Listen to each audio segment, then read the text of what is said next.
Hello बच्चों, कैसे हैं आप सभी। हम उम्मीद करते हैं आप हमेशा की तरह अच्छे होंगे, आपकी सेहत अच्छी होगी, आपकी पढ़ाई भी बहुत अच्छे तरीके से चल रही होगी। बच्चों, रेडियो कक्षा एक बार फिर से आपका स्वागत है। आज हम क्लास 7th की सोशल एंड पॉलिटिकल लाइफ जो बुक है उसको स्टार्ट करने वाले हैं बच्चों।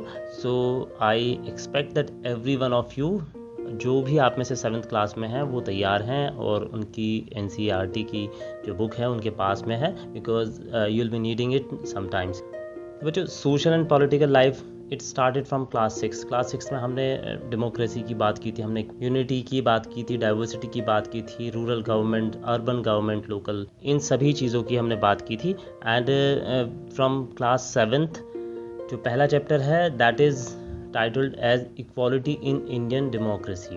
बच्चों, fortunately we have talked about Indian democracy earlier. आपकी लास्ट क्लास में बीच बीच में हमने आपको बताने की कोशिश की थी कि किस तरीके से एक डेमोक्रेसी जो होती है वो फंक्शन करती है and how Indian democracy behaves. ये बातें कहीं ना कहीं आपको थोड़ा बहुत हमने बताया था। रिप्रेजेंटेशन के बारे में हमने बताया था कि किस तरीके से संसद जो होती है उसमें हमारे रिप्रेजेंटेटिव्स होते हैं जो पीरियोडिकली चुने जाते हैं। उसके अलावा स्टेट लेजिस्लेचर के बारे में बताया था, लोकल गवर्नमेंट, लोकल एडमिनिस्ट्रेशन के बारे में बताया था। बच्चों, जहाँ तक इक्वालिटी का सवाल है भारतीय प्रजातंत्र में, भारतीय डेमोक्रेसी में, तो सबसे पहले तो हमें इक्वालिटी को समझना होगा।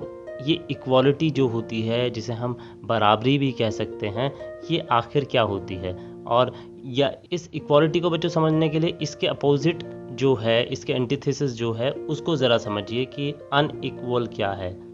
आपने देखा होगा बच्चों, हमारे समाज में, हमारी सोसाइटी में हम चारों तरफ देखते हैं and we find people from different backgrounds, we find people acting differently, we find people doing things differently, we find people engage in different activities. तो बच्चों, ये जो डिफरेंस है, ये जो डिफरेंट एक्टिविटीज़ हैं, ये जो एक डिफरेंस है, ये उस अनइक्वालिटी का एक परिचायक है।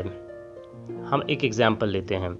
आपकी सोसाइटी में मान लीजिए 10 घर हैं या 20 घर हैं, यू विल सी कि उनमें से कोई एक जो हाउस होल्ड है उसमें जो रहने वाले लोग हैं वो हो सकता है कोई गवर्नमेंट एम्प्लॉय हो, he might be an officer in some government organisation.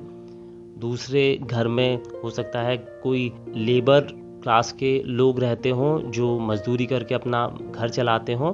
However, it is not very common कि हम एक कॉलोनी में एक बहुत बड़े बिजनेसमैन को और एक लेबर को देखें। दिस इज़ ऑल्सो जिस अनइक्वालिटी की हम बात कर रहे थे, ये उसका एक उदाहरण हम कह सकते हैं बच्चों कि ये बहुत कम होता है कि एक सोसाइटी में एक बहुत रईस, बहुत अमीर व्यक्ति हो और एक बहुत गरीब हो। चूँकि हमारी सोसाइटीज़ भी इस तरीके से फॉर्म होती हैं, स्पेशली रेजिडेंशियल सोसाइटीज़, कि वो भी इस अनइक्वालिटी का, इस इनइक्वालिटी का इनफैक्ट एक डेमोन्स्ट्रेशन देती हैं। तो बच्चों, हमने अभी आपको बताया कि आपके पड़ोस में हो सकता है एक अलग अलग तरीके के लोग होते हैं। तो बच्चों, उनके फाइनेंशियल रिसोर्सेज, उनकी जो एक क्लास है, जो उनका एक स्टेटस है, वो डिफरेंट होता है। तो ये तो बच्चों होता है एक, हम कह सकते हैं इकोनॉमिक बैकग्राउंड के आधार पे। तो there are certain backgrounds, there are certain constituents that create inequality. एक तो फाइनेंशियल फैक्टर हमने बताया कि कुछ लोगों के पास ज़्यादा पैसा होता है और किसी भी तरीके से पैसे के आधार पर इनइक्वालिटी हो सकती है।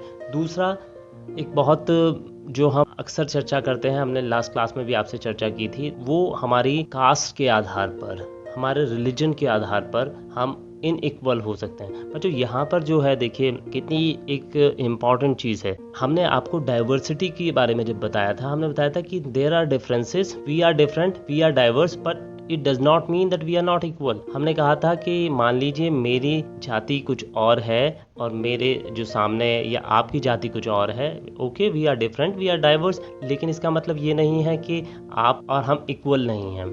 तो बच्चों, हम लोग डिफरेंट हैं, लेकिन इसका मतलब हम लोग अनइक्वल हैं ये नहीं है। तो कास्ट के आधार पर, अभी हम बात कर रहे थे आपसे, रिलीजन के आधार पर हम लोग किस तरीके से इनइक्वल हो जाते हैं, उसका ये कारण है कि हमारे समाज में एक सोशल हायरार्की बनाई गई है बच्चों, and it has come into being since we may say 1400-1500 years, in fact more than that. तो कुछ कास्ट को, कुछ जातियों को नीचे स्तर पर माना गया है, जो कि बिल्कुल गलत है, जो कि ह्यूमैनिटी के अगेंस्ट है, जो हमारी मानवता के सिद्धांत हैं उनके खिलाफ होता है। लेकिन फिर भी चूंकि समाज में वो चीज़ व्याप्त है, तो हमें उस चीज़ को डिस्कस करना होगा। हम डिस्कस करेंगे तभी हम जान पाएंगे, तभी हम उस चीज़ का विरोध कर पाएंगे।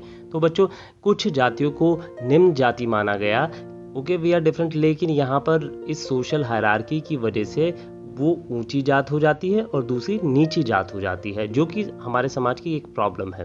तो बच्चों, इस तरीके से हम अनइक्वल हो सकते हैं। रिलीजन की जहाँ तक बात करते हैं, सिंस इंडिया में जो मेजॉरिटी है वो हिंदुज़्म की है, हिंदू लोग ज़्यादा हैं यहाँ पर, और उसके अलावा जो भी रिलीजन्स हैं वो माइनॉरिटी हैं, चाहे वो सिख हो चाहे वो मुस्लिम हो। तो बच्चों, यहाँ पर भी एक ख़ास तबके के द्वारा या कुछ ख़ास लोगों के द्वारा ये सोचा जाता है कि हम मेजॉरिटी हैं, सो हम लोगों को फर्स्ट ग्रेड के अधिकार मिलने चाहिए, जो कि एक बार फिर गलत है। तो बच्चों, रिलीजन के आधार पर, कास्ट के आधार पर हम सोसाइटी में अनइक्वल हो सकते हैं। इसके अलावा इकोनॉमिक आधार पर हमने आपको बताया। इसके अलावा और कौन सी चीज़ हो सकती है जिसके बेसिस पर हम अनइक्वल हो सकते हैं, हम इनइक्वालिटी के शिकार हो सकते हैं।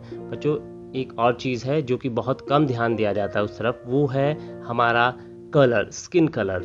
अक्सर हमने देखा है कि and it is very common in small children also, students में भी होता है, and we would tell you कि इस तरीके का बिहेव करना आपके लिए बहुत बहुत गलत है। आप जिस समाज का आप हिस्सा है उसको कहीं ना कहीं वो ख़राब लाइट में पेंट करता है।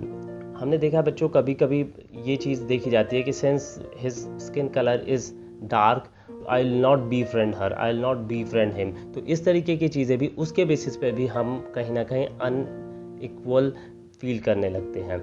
इसके अलावा सबसे important, one of the most important categories of discrimination, one of the most important categories of inequality, वो है बच्चों जेंडर। पीपल हु से कि जो मेल जेंडर है दे आर स्ट्रॉन्गर, और जो राइट्स हैं समाज में उन्हें ही ज़्यादा मिलने चाहिए। तो उसके बेसिस पर भी हम बच्चों अनइक्वल हो सकते हैं। तो बच्चों, इक्वालिटी को समझने के लिए जो इनइक्वालिटी है उसको समझना बहुत ज़रूरी था। अब हमारा जो देश है, जैसा हमने आपको पहली क्लासेस में भी बताया है, हमारे देश का संविधान है जिसमें ये कहा गया है कि हम सभी लोग इक्वल हैं, और हमारे संविधान की एक प्रस्तावना है बच्चों, जिसे हम प्रियम्बल कहते हैं, और वो प्रियम्बल एक तरीके से उसको कुंजी कहा गया है, दैट इज़ की टू आवर कॉन्स्टिट्यूशन। और उसमें साफ लिखा हुआ है कि हमें इक्वालिटी लानी है, हमारे देश में हम सभी लोग इक्वल हैं। और उसके बाद जो हमारे संविधान के द्वारा हमें कुछ मौलिक अधिकार दिए गए हैं, उसमें यह साफ लिखा गया है कि ना तो राज्य के द्वारा, ना ही किसी कॉमन आदमी के द्वारा किसी भी आधार पर कोई डिस्क्रिमिनेशन किया जाएगा। जैसे कि ना तो जाति के आधार पर, ना धर्म के आधार पर, ना सेक्स के आधार पर, ना रेस के आधार पर, किसी भी तरीके से आप किसी के साथ भेदभाव नहीं कर सकते हैं। यदि आप करते हैं तो आप हमारे संविधान के जो नियम हैं उनको तोड़ने के दोषी करार दिए जा सकते हैं। बच्चों, सबसे जो इम्पॉर्टेंट चीज़ है हमारे संविधान में इक्वालिटी की, वो है कि हम सभी को वोट देने का समान रूप से अधिकार है। ऐसा नहीं है कि किसी व्यक्ति के पास ज़्यादा पैसा है, या कोई व्यक्ति किसी पर्टिकुलर कास्ट को, रिलीजन को, या किसी पर्टिकुलर जेंडर को बिलोंग करता है तो वो एक की जगह ज़्यादा वोट दे सकता है। Everyone has right to vote, और केवल एक ही वोट दे सकता है हर व्यक्ति। तो यहाँ पर हम इक्वालिटी के जो संविधान के द्वारा कुछ नॉर्म्स इस्टेब्लिश किए गए हैं उनको पालन करते हुए दिखते हैं। तो बच्चों, हमें समझना होगा कि हमारा संविधान हमेशा हमसे कहता है कि हमें इक्वालिटी के लिए जो इक्वल बिहेवियर है उसका ध्यान रखना है। हमें कभी भी संविधान में जो हमारे वर्णित मूल कर्तव्य हैं उनकी जो स्पिरिट है उसका विरोध नहीं करना है, उसके हिसाब से ही हमें रहना है। हम इक्वल हैं, हमें उस इक्वालिटी को ध्यान में रखना है। तो बच्चों, इसके अलावा और भी बहुत सारी बातें हैं इक्वालिटी से संबंधित, इसके बारे में हम इस क्लास में आगे भी चर्चा करते रहेंगे। लेकिन आज के लिए आपकी इस क्लास में इतना ही। मुझे आज की रेडियो कक्षा समाप्त करने की अनुमति दीजिए। नमस्कार।